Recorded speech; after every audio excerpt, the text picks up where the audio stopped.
RDC est une et indivisible. De la population et de tout le monde, c'est qu'il faut tout arrêter pour faire face à cette situation. Et que nous ferons de cette terre richement bénie un réel havre de paix, de prospérité et de progrès social.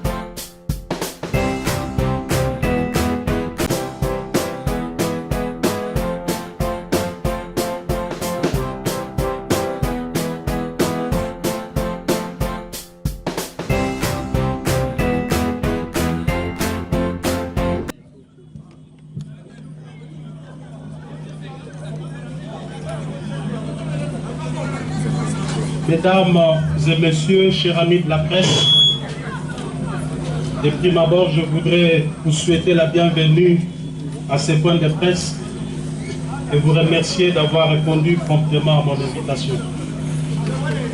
Chers chevaliers des micros et de la plume, après un si long moment de silence et de méditation, à la suite d'une série de turbulences émaillées d'actes de sabotage, d'humiliation, d'ingratitude et même de calomnie subies en début de cette année, j'ai décidé ce jour de vous convier en vue d'annoncer à l'opinion tant nationale qu'internationale que j'ai initié une formation politique ensemble avec d'autres Congolaises et Congolais que nous avons transformé en parti politique. Il s'agit bien du parti Alliance pour le changement, assez en sigle. Un parti de gauche qui prône la social-démocratie et qui a comme devise liberté, égalité et justice. Le parti AC fera sans nul doute l'opposition au régime Félix Tshisekedi. Et pourquoi nous le ferons?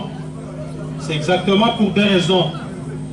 Premièrement, d'une part, nous avons constaté l'absence d'une vision claire et d'un leadership convaincant dans le chef du président Félix Tshisekedi, et d'autre part, l'incompétence notoire et la mégestion institutionnalisée caractérisée par l'insouciance, l'irresponsabilité, la jouissance et la prédation au sommet de l'État.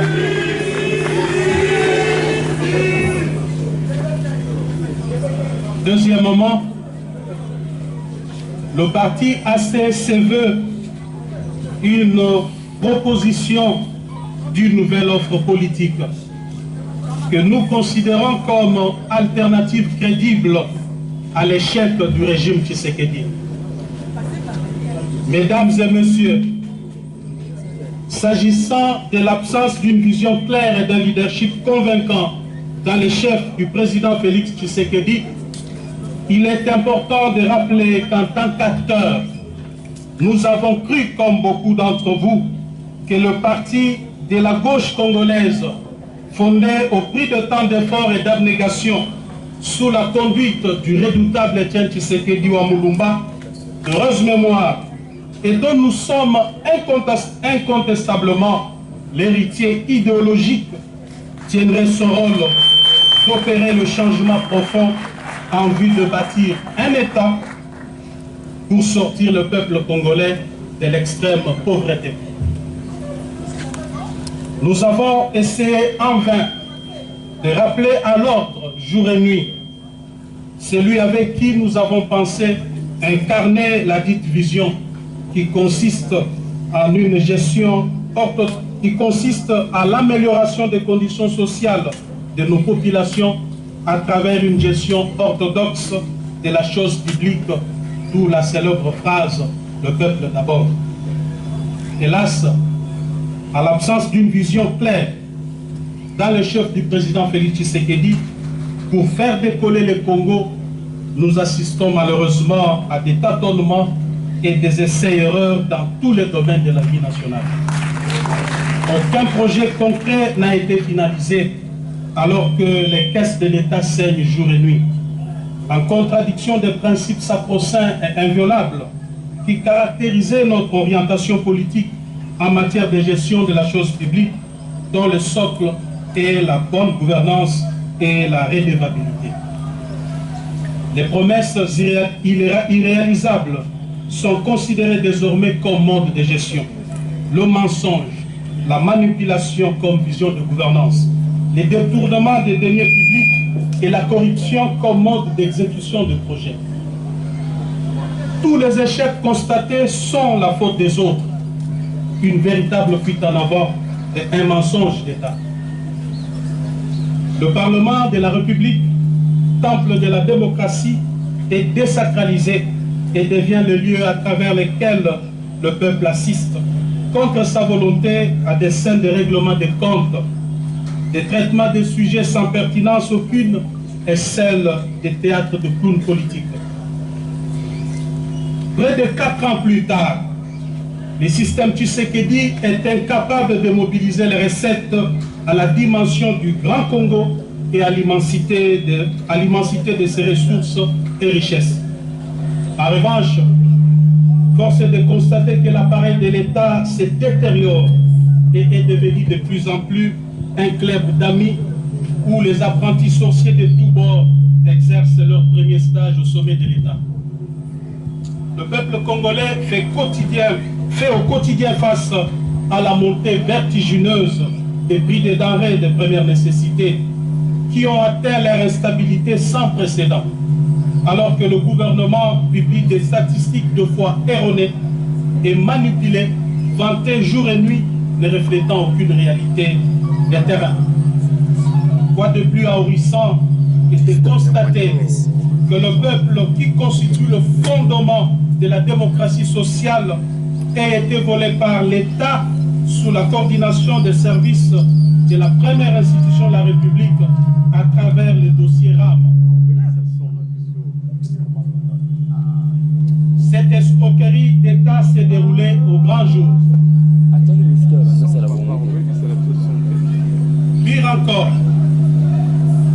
Pire encore, le fonctionnaire, l'enseignant, le militaire et le policier qui devaient bénéficier tout simplement de l'amélioration réelle de leur salaire minimum garanti restent toujours bernés par des suppléments propagandistes paradoxalement à leur panier de la ménagère et sans repère ni soubassement dans le calcul de la base salariale. Il va sans dire que le gouvernement a abandonné sa mission principale. Le peuple est désormais face aux dirigeants irresponsables. L'absence des mesures rationnelles d'encadrement de la gratuité d'enseignement, fondamentale bien entendu, fait chuter la qualité de l'éducation nationale alors que l'accès aux soins de santé primaires de la population devient un cauchemar sous le régime des jouisseurs. Mesdames et messieurs, nous avons à son temps demandé la réduction du train de vie des animateurs des institutions. Cette réduction cadre avec la vision socialiste qui devrait guider toute action politique d'un régime dirigé par, entre guillemets, un tshisekédiste. Mais hélas, on a vu par contre la mise en place d'un système corrompu de kamikazes en enrichissement illicite, pillage et détournement des deniers publics. L'absence du leadership politique responsable au sommet de l'État a exposé le pays à une diplomatie des complexes et de complaisance sans anticipation aucune. Des multiples voyages diplomatiques n'ont réussi à convaincre aucun chef d'État et de gouvernement en faveur des différentes causes de notre pays. La situation d'insécurité à l'est du pays, dont les ennemis sont connus et que nous avions eu l'occasion de dénoncer les dangereux rapprochements en son temps, est la preuve éloquente que les déficits du leadership et des capacités à prendre des décisions fermes et courageuse en interne et vis-à-vis de ceux qui nous menacent pour apporter le soulagement à nos populations de l'Est tant meurtri et démontré. Les désastres qui prévoient actuellement dans la partie Est de notre pays, plus principalement dans la province du Nord Kivu et de l'Ituri, relèvent de la responsabilité première du chef de l'État et de son gouvernement. Il s'agit de rappeler que les dirigeants actuels n'ont entrepris aucune réforme de notre système de défense et de sécurité. Pire encore, les militaires et les policiers vivent dans des conditions exécrables. Depuis que M. Félix Tshisekedi est au pouvoir, vous en doutez, il n'a jamais songé à doter ne serait-ce que l'uniforme aux militaires et policiers. Si tel est le cas, que dirions-nous alors des armes et des munitions qui sont indispensables pour toute campagne militaire afin de protéger la population? Dans ces conditions, il est clairement établi que le système en place expose la République, le peuple congolais, ainsi que ses ressources naturelles. Quant à nous, nous visons l'amélioration des conditions de vie de nos populations à travers une classe moyenne. Mesdames et messieurs, au regard de ce tableau sécuritaire sombre, il est clair que M. Félix Tshisekedi, aujourd'hui, doit être considéré comme un danger au sommet de l'État.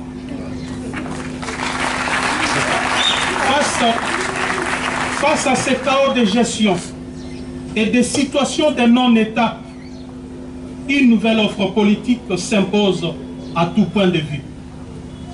Cette offre politique que nous proposons à travers l'Alliance pour le changement consiste en la transformation de l'homme congolais, en la refondation de l'État, la mise sur pied d'un modèle économique et financier favorable au contexte congolais et à la révolution sociale à travers une gestion rationnelle et raisonnable de nos ressources et richesses naturelles. L'Alliance pour le changement vise l'amélioration des conditions de vie des populations congolaises à travers la création d'une classe moyenne. En cela,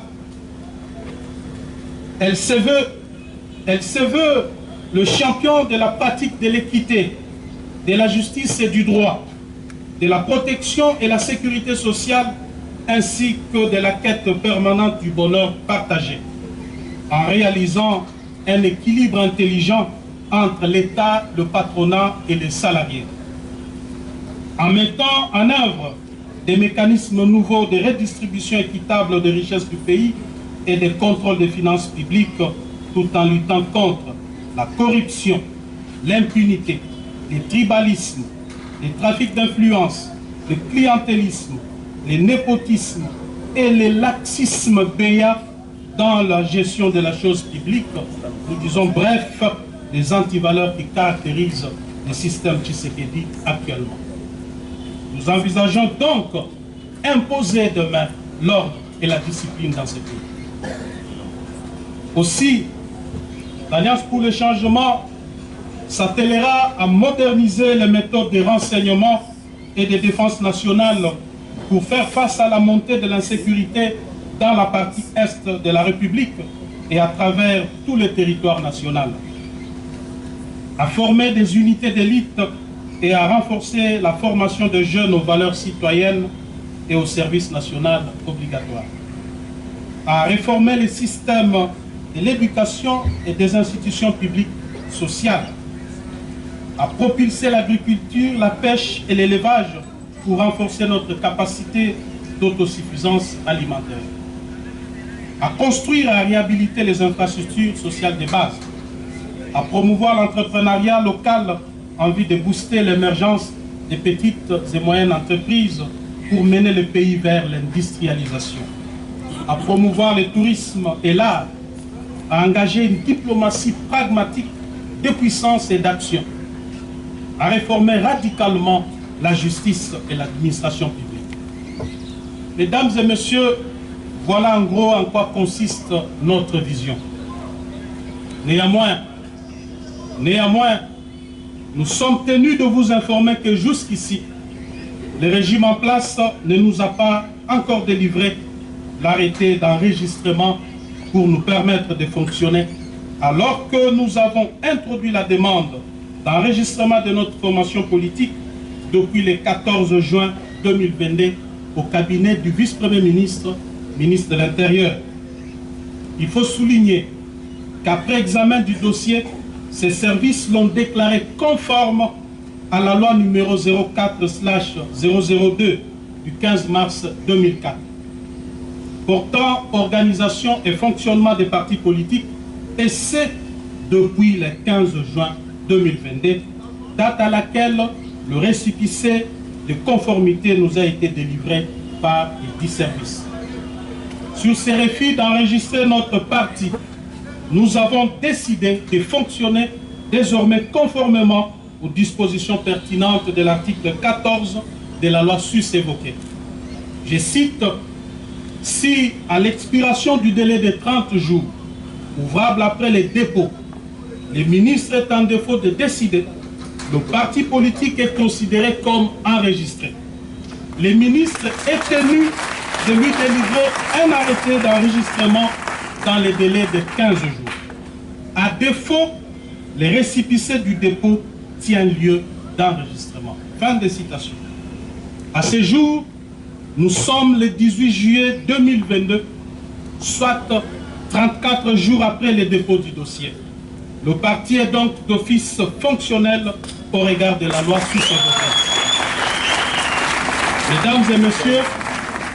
Mesdames et messieurs de la presse, l'organisation des élections périodiques, démocratiques, libres et transparentes est un gage d'une véritable démocratie, car elle respire avec des élections périodiques.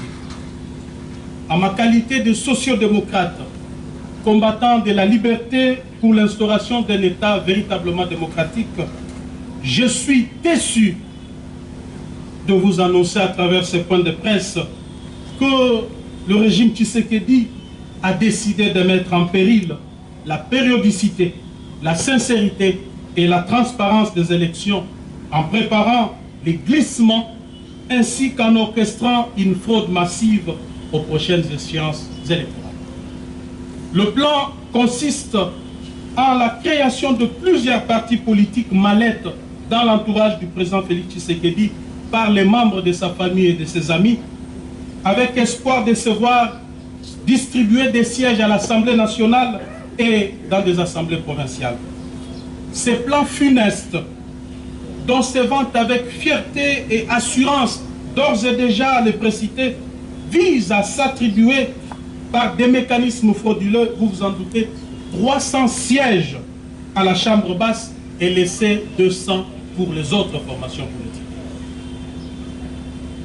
J'avais eu le courage en son temps de m'en prendre vertement à certains dans l'entourage du président Félix Tshisekedi pour dénoncer ces plans qui ne cadrent ni avec la vision ni avec l'idéal pour lequel nous nous étions bâtis près de 4 décennies. J'avais également discuté plusieurs fois avec le président Félix Tshisekedi quant à ces plans, tout en lui rappelant l'épisode noir du carton jaune du 19 décembre 2016. Marche organisée par le docteur Étienne Tshisekedi afin d'exiger la tenue des élections dans les délais constitutionnels où Félix Tshisekedi et moi-même étions dans la rue.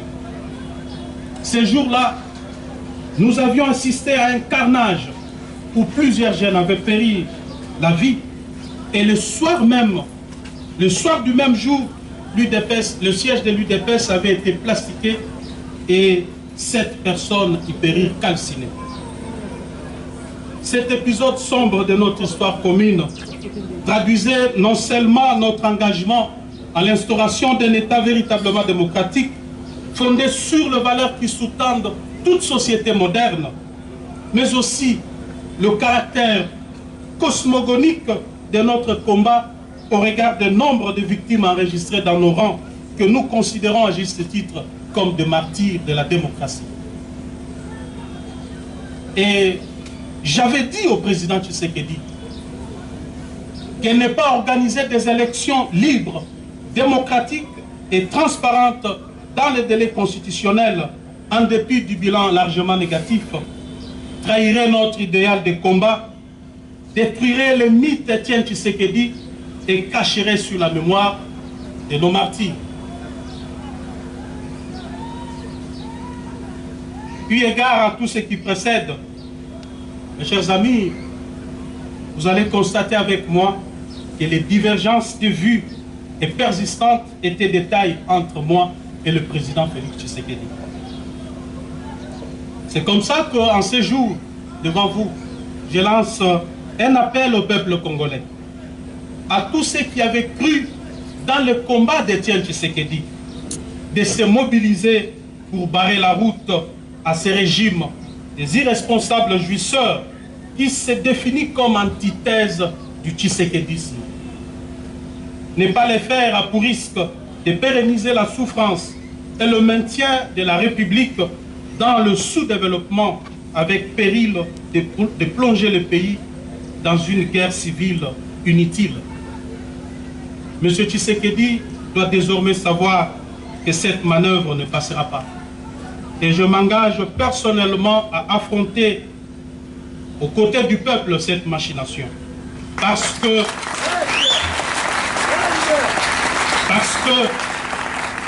je considère le combat que je dois devoir mener désormais comme un tournant très important dans ma vie politique. Mesdames et messieurs, comme vous le savez, nous avons aussi assisté à la reprise petit à petit des tares de dictature de triste mémoire.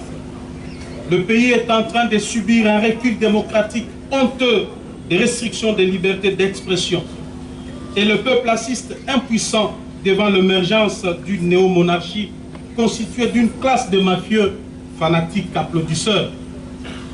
On constate la flambée des arrestations des leaders d'opinion et des atteintes à la liberté de la presse, avec des intimidations de journalistes dont certains sont contraints à l'exil. Il en est de même de l'usage abusif des services publics à des fins privées, des trafics d'influence par la résurgence des familles et des personnes intouchables, la manipulation de la justice avec des dossiers montés de toutes pièces pour écarter certains adversaires. Et cela, ce sont sans doute des antivaleurs qui, des signes prémonitoires d'une dérive dictatoriale qui se décide. Pire encore, l'humanisation des services de sécurité est un contrat social conclu avec le peuple. Mais hélas, contrairement à cette grande attente, ils sont utilisés aujourd'hui comme outil de répression, d'intimidation et de rançonnement des opérateurs économiques et des investisseurs étrangers à la manière des régimes passés que nous avions combattus. Au niveau de la gestion de province, le processus de la décentralisation est battu en brèche par le pouvoir en place en y institutionnalisant un clientélisme et une corruption à grande échelle. Les institutions provinciales sont devenues ingérables et le développement local est impossible à atteindre avec les méthodes du régime Tshisekedi, qui a converti le gouverneur de province en filles et garçons de course, obligés de ramener des espèces sonnantes et trébuchantes à Kinshasa. Sous ces régimes, le peuple qui avait nourri l'espoir d'une nation, qui avait nourri l'espoir de voir une nation s'établir après la passation pacifique et civilisée du pouvoir, a vu renaître les sentiments du tribalisme et du régionalisme. L'opinion nationale est scandalisée de la reprise avec force de l'impunité dans notre pays, dont le corollaire est la consécration de la justice à double vitesse. Vous remarquerez sans doute qu'il existe désormais une catégorie de Congolais à poursuivre avec acharnement et une autre à protéger. Au regard de la situation chaotique dans laquelle est plongé notre pays par ce régime, il y a lieu, je suis convaincu, je suis plus que convaincu, que la page Félix Tshisekedi est désormais tournée.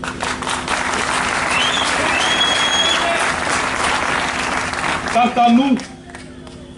à nous, notre responsabilité première sera celle de mobiliser le peuple souverain en vue de mettre fin à cette prédation qui s'est installée dans les institutions du pays. Il est temps de sauver le bateau Congo avant qu'il ne chavire complètement avec son commandant de bord qui les fait naviguer sans boussole ni repère.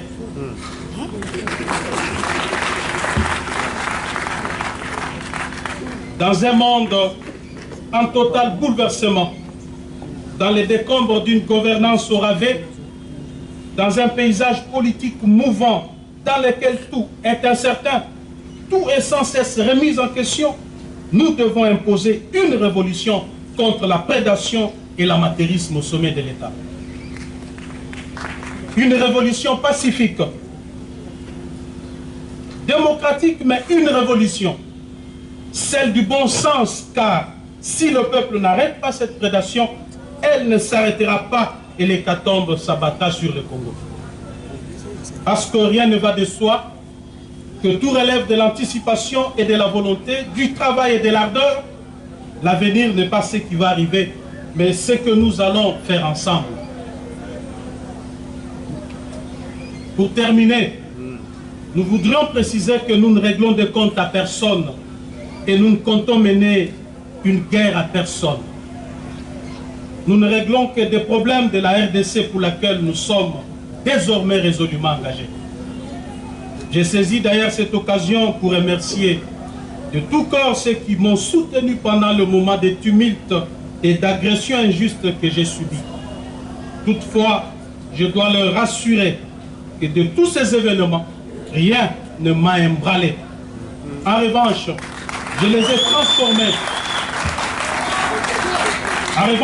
transformés. En énergie nécessaire qui m'aidera à faire face à l'adversité dans le nouveau combat que je suis appelé à mener désormais aux côtés du peuple congolais au sein du parti Alliance pour le changement.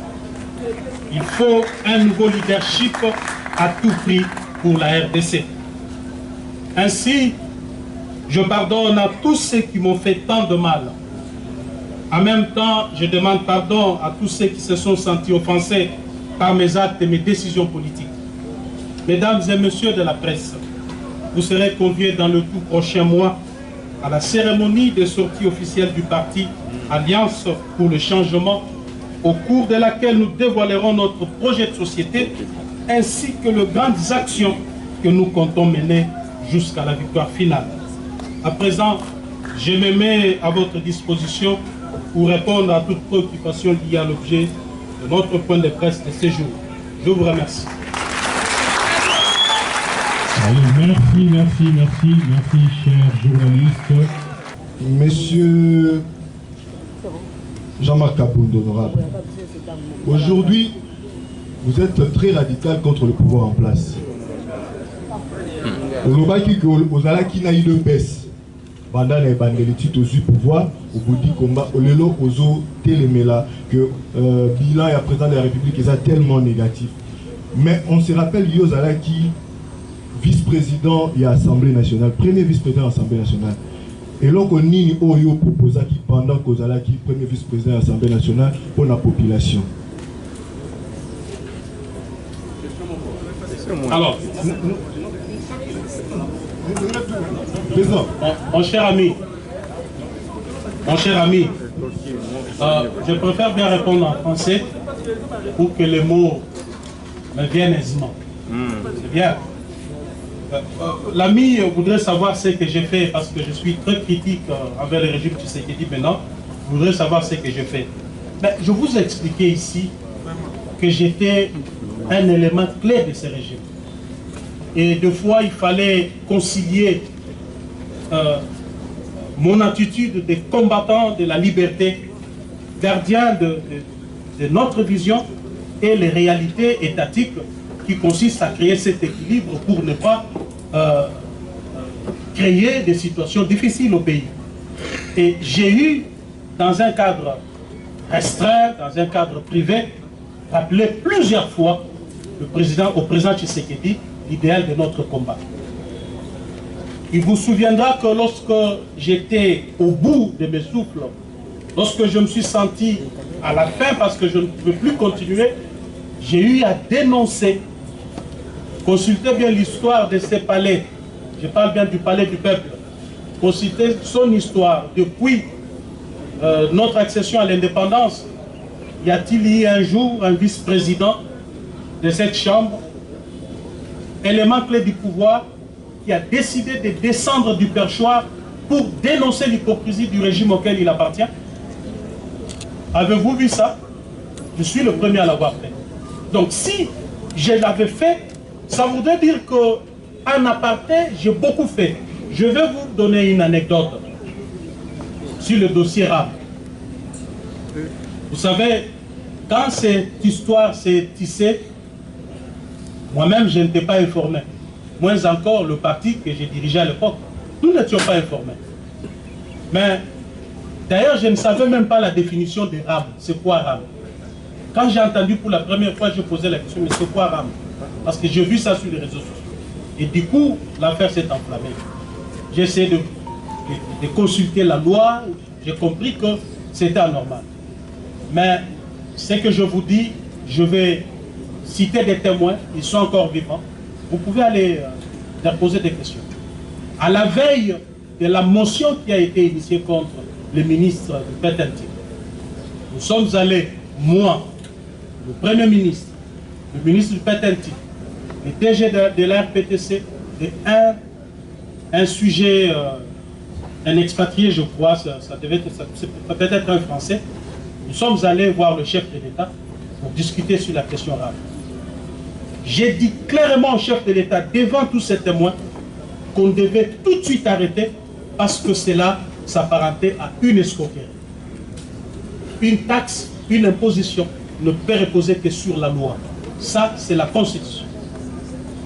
Et ce qui se passe, et d'ailleurs, lorsqu'on impose ou on taxe, l'argent doit aller directement dans le compte du trésor public.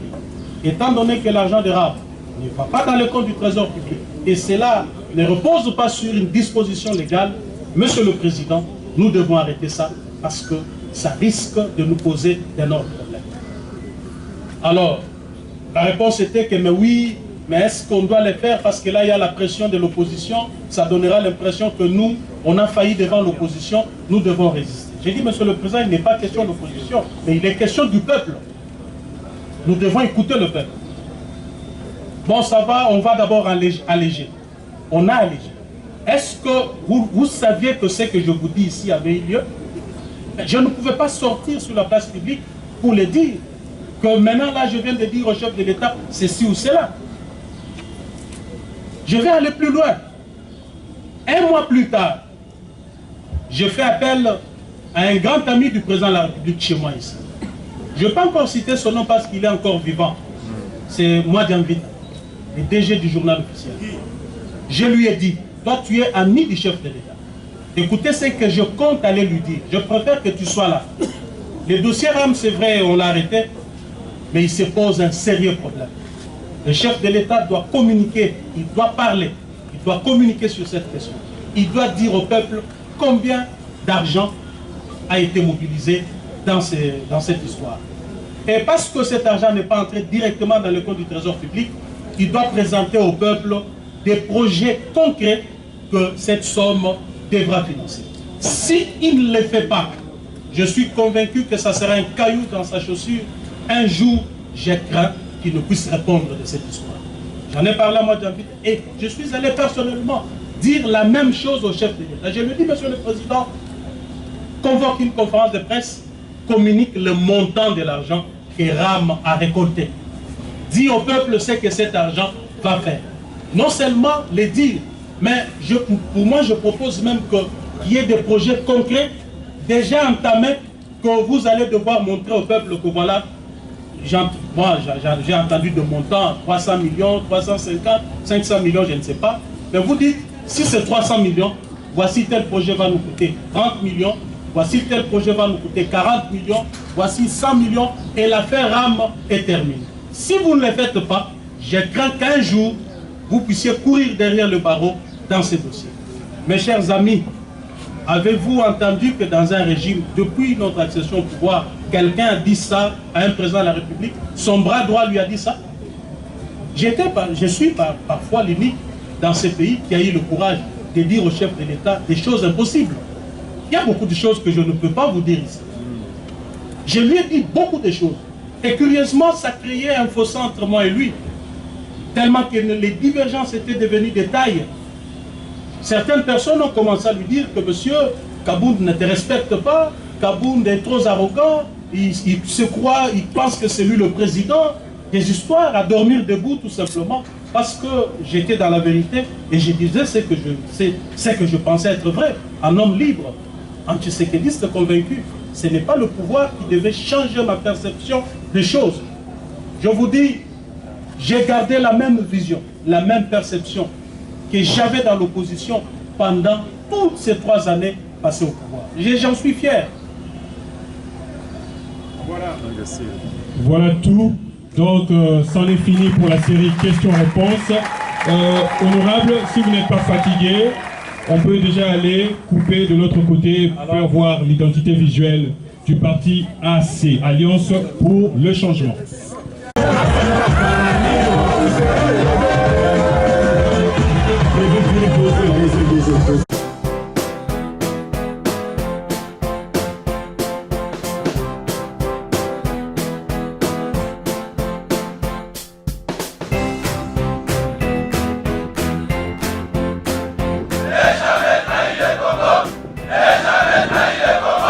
La RDC est une et indivisible. De la population et de tout le monde, c'était il faut tout arrêter pour faire face à cette situation.